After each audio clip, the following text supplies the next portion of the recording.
Love First is an opportunity for us as a church to focus on what God calls each of us to do. Love First introduces the three concepts of theological reflection, mutual invitation, and respect guidelines. Love First for us here at St. Mark's is loving others because we've already been loved by God. Those who are interested in learning how we can seek out those through the love of Christ and love of God, find what the problems are in our church, and so we can come together as a family and discuss it. I saw that we needed to have a strategic missional plan, and I contacted our district superintendent, Randy Stearns, and I knew that there was a formation of churches that was happening to begin Love First, and I asked him if we could participate. We took about 10 people with us, and we had a good combination of old, young, new members, old, veteran members, leadership people, non-leadership people, and we went and met with three other churches. Some of the feedback I've gotten from some of the churches that we've worked with is that their congregation members who go through Love First are more bought into the ministry that the church is trying to do. It's given us an opportunity for a clearing of the air and a focusing in on what our needs are, which is part of what Love First does, the Love First training, helping you figure out what's holding you back. When you realize the motivation, then there's a certain enthusiasm and desire to reflect back the love that I feel from God. And every Sunday, it's here in Groesbeck United Methodist Church, and I'm sure it's in other churches, but at one time it was lost for a while here. I've seen it all over the church, and I've seen Pastor Dave and Pastor Benji preach it from the pulpit.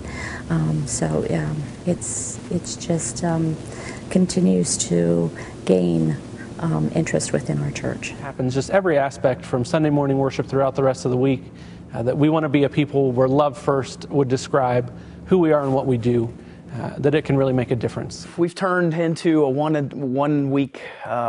day a week church to a 7-day a week church.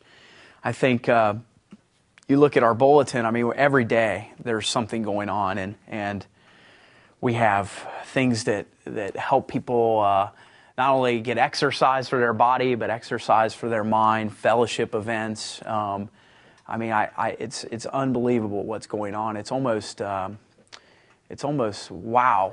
My advice to churches who are thinking about Love First training would be that they need to be prepared, possibly to address some painful issues, and to be honest with themselves about the potential of their ministry and where they are and who they are. If I were to give a church advice that was about to go through Love First, I would just encourage them to just embrace the process. That it is indeed a process, that it's not a quick fix, that it's not an answer to a problem, but it's a process that if you trust the process, can make a difference. If you're going through the training to be a Love First congregation, go with it with open eyes, an ability to look at your needs, leave back all kinds of hurt and maybe even prejudice about what one group has done to another. Embrace the training. Having recently retired from the private sector, I can tell you at first when I heard about Love First training, I thought, oh no, Management 101. But it was not like that at all. It's a wonderful process. What I would share about Love First is that it can be a tool for any church. The 3 tools are easy to learn.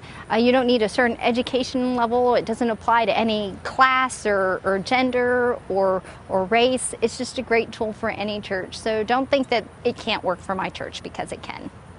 I think to be a part of Love First, you have to love people.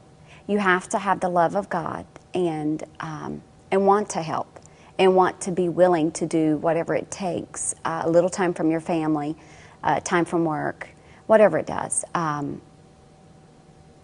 Love First is what it is. It teaches us how to love, and it teaches us to to be focused on what love is supposed to be about.